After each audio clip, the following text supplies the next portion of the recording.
नमस्कार दोस्तों, welcome to my YouTube channel. आज मैं आप सभी लोगों के लिए हिंदी में प्रमुख कवि और उनकी रचनाओं के बारे में बताऊंगी। देखिए दोस्तों, हमारा पहला है कि जयशंकर प्रसाद जी की रचनाएं। पहले मैं आप सभी लोगों को जयशंकर प्रसाद जी के बारे में बताऊंगी और उनकी रचनाओं के बारे में भी बताऊंगी। तो देखिए दोस्तों, जयशंकर प्रसाद जी को छायावाद का जनक कहा जाता है।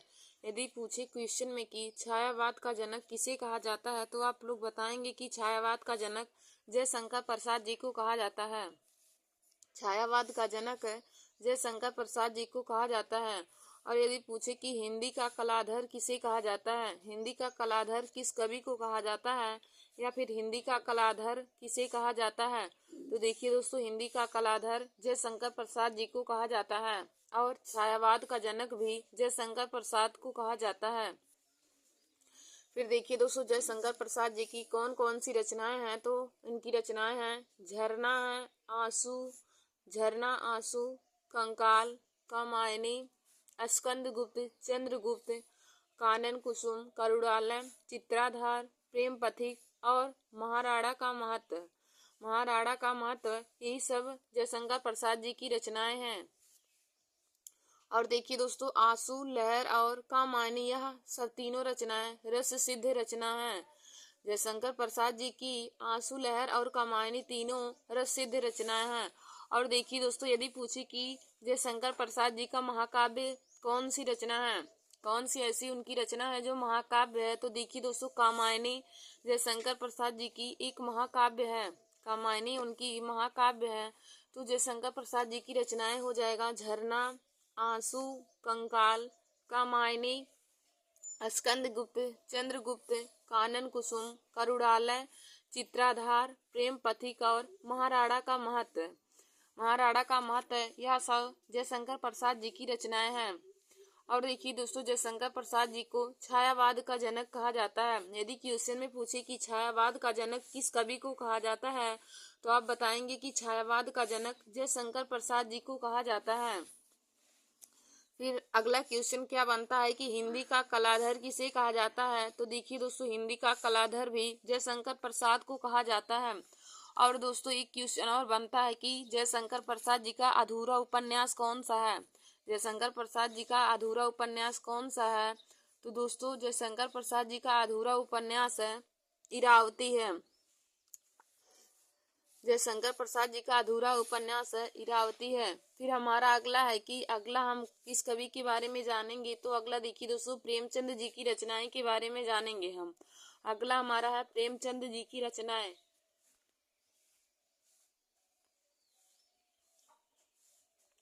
तो देखिए दोस्तों, प्रेमचंद जी ने ज्यादातर उपन्यास ही लिखा है। इनको उपन्यासों का सम्राट कहा जाता है या उपन्यासों का उपन्यासकार। यदि क्वेश्चन में पूछे कि उपन्यासों का उपन्यासकार किसे कहा जाता है, उपन्यासों का उपन्यासकार किसे कहा जाता है, तो दोस्तों, मुंशी प्रेमचंद जी को उपन्यासों का उपन्यासकार कहा जाता है। तो दोस्तों, प्रेमचंद जी की रचनाएं कौन कौन सी है? रंगभूमि, कायाकल्प, ईदगाह, वरदान, निर्मला, कर्मभूमि, प्रेमाश्रय, गबन गोदान, रूठी रानी, सेवा सदन, वरदान, मंगलसूत्र, दो बैलों की आत्मकथा और दोस्तों, बड़े घर की बेटी भी मुंशी प्रेमचंद जी की रचनाएं हैं। मुंशी प्रेमचंद जी की रचनाएं हैं रंगभूमि, कायाकल्प, ईदगाह, वरदान, निर्मला, कर्मभूमि, प्रेमाश्रय, गबन गोदान, रूठी रानी, सेवा सदन, वरदान, मंगलसूत्र, दो बैलों की आत्मकथा और बड़े घर की बेटी भी मुंशी प्रेमचंद जी की रचनाएं हैं। और देखिए दोस्तों, इनसे क्या क्वेश्चन बनता है कि प्रेमचंद जी की अधूरी उपन्यास। जब भी आपसे क्वेश्चन में पूछे कि प्रेमचंद जी की अधूरी उपन्यास क्या है, तो दोस्तों, मुंशी प्रेमचंद जी का अधूरा उपन्यास मंगलसूत्र है। यदि पूछे कि जयशंकर प्रसाद जी का अधूरा उपन्यास क्या है, तो दोस्तों, जयशंकर प्रसाद जी का अधूरा उपन्यास इरावती है। और मुंशी प्रेमचंद जी का अधूरा उपन्यास मंगलसूत्र है। फिर देखिए दोस्तों, यदि पूछे कि मुंशी प्रेमचंद जी का प्रथम उपन्यास कौन सा है, मुंशी प्रेमचंद जी का प्रथम उपन्यास क्या है, तो दोस्तों, मुंशी प्रेमचंद जी का प्रथम उपन्यास सेवा सदन है, जो 1918 ईस्वी में हुआ था। प्रथम उपन्यास है सेवा सदन है, जिसकी रचना इन्होंने 1918 ईस्वी में की थी। और दोस्तों इनका दूसरा उपन्यास है वरदान, जिसकी रचना इन्होंने 1920 ईस्वी में की थी। प्रेमचंद जी का अधूरा उपन्यास मंगलसूत्र है। प्रथम उपन्यास सेवा सदन है, जिसकी रचना प्रेमचंद जी ने 1918 ईस्वी में की थी। और द्वितीय उपन्यास है वरदान, जिसकी रचना इन्होंने 1920 ईस्वी में की थी। फिर हमारा अगला क्वेश्चन क्या बनता है कि मुंशी प्रेमचंद जी का कौन सा उपन्यास है जो अंग्रेजों द्वारा जब्त किया गया है। अंग्रेजों द्वारा जब्त किया गया मुंशी प्रेमचंद जी का उपन्यास कौन सा है। तो दोस्तों अंग्रेजों द्वारा जब्त किया गया उपन्यास सोजे वतन है। मुंशी प्रेमचंद जी का कौन सा उपन्यास है जो अंग्रेजों के द्वारा जब्त किया गया है। तो दोस्तों सोजे वतन अंग्रेजों के द्वारा जब्त किया गया उपन्यास है। और मुंशी प्रेमचंद जी का अधूरा उपन्यास मंगलसूत्र है। प्रथम उपन्यास सेवा सदन है, जिसकी रचना मुंशी प्रेमचंद जी ने 1918 ईस्वी में की थी। और द्वितीय उपन्यास वरदान है, जिसकी रचना इन्होंने 1920 ईस्वी में की थी। और इनका ऐसा कौन सा उपन्यास है जो अंग्रेजों के द्वारा जब्त किया गया था। तो दोस्तों सोजे वतन मुंशी प्रेमचंद जी का ऐसा उपन्यास है जो अंग्रेजों के द्वारा जब्त किया गया था। और दोस्तों यह क्वेश्चन यदि पूछे कि उपन्यासों का उपन्यासकार किसे कहा जाता है, तो मुंशी प्रेमचंद जी को उपन्यासों का उपन्यासकार कहा जाता है। फिर देखिए दोस्तों हम अगला देखेंगे रामधारी सिंह दिनकर जी के बारे में। अगला हमारा टॉपिक है रामधारी सिंह दिनकर। तो हम रामधारी सिंह दिनकर कवि की रचनाएं के बारे में जानेंगे। तो देखिए दोस्तों रामधारी सिंह दिनकर की कौन कौन सी रचना है। तो इनकी रचना है कुरुक्षेत्र, उर्वशी, रेणुका, रश्मि रथी, द्वंद्व गीत, धूप छां, मिर्च का मजा, सूरज का ब्याह और परशुराम की प्रतीक्षा। देखिए दोस्तों परशुराम की प्रतीक्षा यह रचना बहुत ही महत्वपूर्ण है। यह हर कंपटीशन की परीक्षाओं में पूछा जाता है कि परशुराम की प्रतीक्षा के लेखक कौन है। तो आप बताएंगे कि परशुराम की प्रतीक्षा के लेखक रामधारी सिंह दिनकर जी हैं। परशुराम की प्रतीक्षा के लेखक रामधारी सिंह दिनकर जी हैं। और देखिए दोस्तों इनकी रचनाएं हो जाएगा कुरुक्षेत्र, उर्वशी, रेणुका, रश्मि रथी, द्वंद्व गीत, धूप छां, मिर्च का मजा, सूरज का ब्याह और परशुराम की प्रतीक्षा। तो यह सभी रचनाएं रामधारी सिंह दिनकर जी की है। फिर देखिए दोस्तों रामधारी सिंह दिनकर से क्वेश्चन क्या बनता है कि रामधारी सिंह दिनकर को भारतीय ज्ञानपीठ पुरस्कार किस कृति पर मिला था। रामधारी सिंह दिनकर को भारतीय ज्ञानपीठ पुरस्कार किस कृति पर मिला था। तो देखिए दोस्तों उर्वशी पर रामधारी सिंह दिनकर को ज्ञानपीठ पुरस्कार मिला था। रामधारी सिंह दिनकर जी को उर्वशी पर ज्ञानपीठ पुरस्कार मिला था। और देखिए दोस्तों यदि पूछे कि भारत का द्वितीय राष्ट्र कवि किसे कहा जाता है, तो रामधारी सिंह दिनकर को भारत का द्वितीय राष्ट्र कवि कहा जाता है। और यदि पूछे कि भारत का प्रथम राष्ट्र कवि किसे कहा जाता है, तो प्रथम राष्ट्र कवि मैथिली शरण गुप्त जी को कहा जाता है। और द्वितीय राष्ट्र कवि रामधारी सिंह दिनकर जी को कहा जाता है। और दोस्तों यदि पूछे कि रामधारी सिंह दिनकर को भारतीय ज्ञानपीठ पुरस्कार किस कृति पर मिला था, तो इनको भारतीय ज्ञानपीठ पुरस्कार उर्वशी पर मिला था। देखिए दोस्तों आगे हम देखेंगे कि मैथिली शरण गुप्त जी की कौन कौन सी रचना है। मैथिली शरण गुप्त जी की कौन कौन सी रचना है। तो देखिए दोस्तों इनकी रचना है पंचवटी, साकेत, यशोधरा, जयद्रथ वध, भारत भारती, सैरंधी, झंकार, स्वदेश। मैथिली शरण गुप्त की रचनाएं हैं पंचवटी, साकेत, यशोधरा, जयद्रथ वध, भारत भारती, सैरंधी, झंकार और स्वदेश। यह सभी रचनाएं मैथिली शरण गुप्त जी की हैं। फिर देखिए दोस्तों मैथिली शरण गुप्त से क्या हमारा क्वेश्चन बनता है कि हिंदी का प्रथम राष्ट्र कवि किसे कहा जाता है। हिंदी का प्रथम राष्ट्र कवि किसे कहा जाता है। तो देखिए दोस्तों हिंदी का प्रथम राष्ट्र कवि मैथिली शरण गुप्त जी को कहा जाता है। हिंदी का प्रथम राष्ट्र कवि मैथिली शरण गुप्त जी को कहा जाता है। फिर हमारा अगला क्वेश्चन क्या है कि हिंदी का द्वितीय राष्ट्र कवि किसे कहा जाता है। तो अभी हमने आप लोगों को ऊपर बताया कि हिंदी का द्वितीय राष्ट्र कवि रामधारी सिंह दिनकर जी को कहा जाता है। और हिंदी का प्रथम राष्ट्र कवि मैथिली शरण गुप्त जी को कहा जाता है। और दोस्तों देखिए हिंदी का प्रथम राष्ट्र कवि मैथिली शरण गुप्त जी को किसने कहा था। तो महात्मा गांधी ने मैथिली शरण गुप्त जी को हिंदी का प्रथम राष्ट्र कवि माना था। महात्मा गांधी ने मैथिली शरण गुप्त जी को हिंदी का प्रथम राष्ट्र कवि माना था। तो मैथिली शरण गुप्त की रचनाएं हो जाएगा पंचवटी, साकेत, यशोधरा, जयदत्त वध, भारत भारती, सैरंधी, झंकार और स्वदेश, यह सभी मैथिली शरण गुप्त जी की रचनाएं हैं। और दोस्तों मैथिली शरण गुप्त जी को हिंदी का प्रथम राष्ट्र कवि कहा जाता है और हिंदी का द्वितीय राष्ट्र कवि रामधारी सिंह दिनकर जी को कहा जाता है।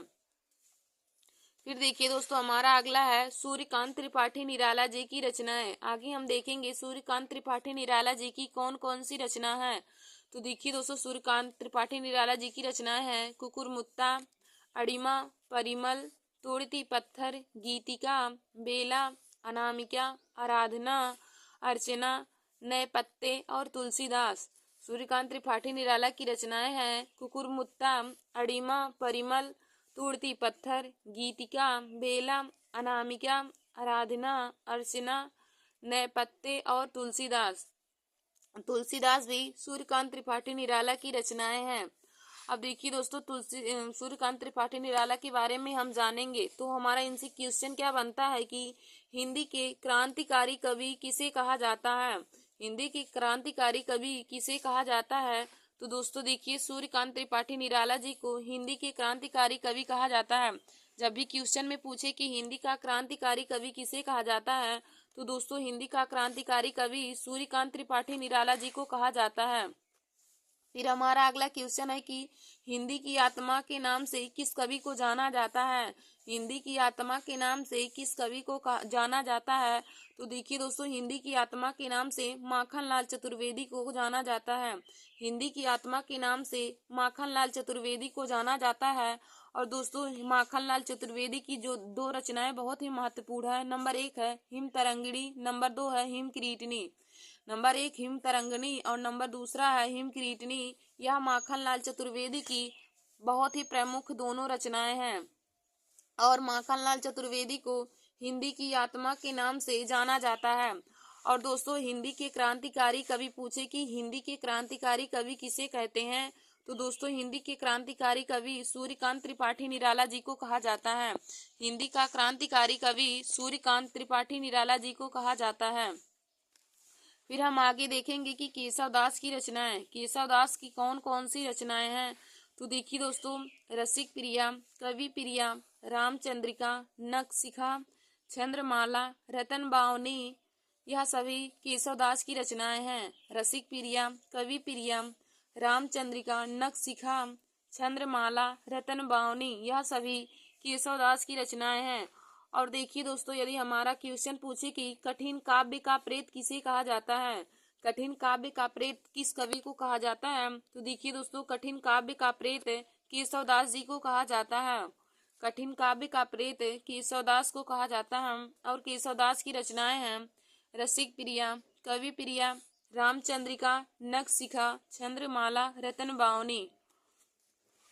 फिर हमारा अगला है कि तुलसीदास जी की रचनाएं। आगे हम देखेंगे तुलसीदास जी की रचनाएं। देखिए दोस्तों तुलसीदास जी की रचनाएं कौन कौन सी है। रामचरितमानस, रामलला नहचू, वैराग संदीपनी, भैरवी रामायण, पार्वती मंगल, जानकी मंगल, रामाज्ञा प्रश्न, दोहावली, रामलला लहचू, यह सभी तुलसीदास जी की रचनाएं हैं। देखिए दोस्तों तुलसीदास की रचना हो जाएगा रामचरितमानस, रामलला नहचू, वैराग संदीपनी, वैरवे रामायण, पार्वती मंगल, जानकी मंगल, रामाज्ञा प्रश्न, दोहावली, विनय पत्रिका है, कवितावली है, दोहावली, और यह सभी तुलसीदास जी की रचनाएं हैं। देखिए दोस्तों विनय पत्रिका, दोहावली और कवितावली, इसकी रचना तुलसीदास जी ने ब्रज भाषा में की है।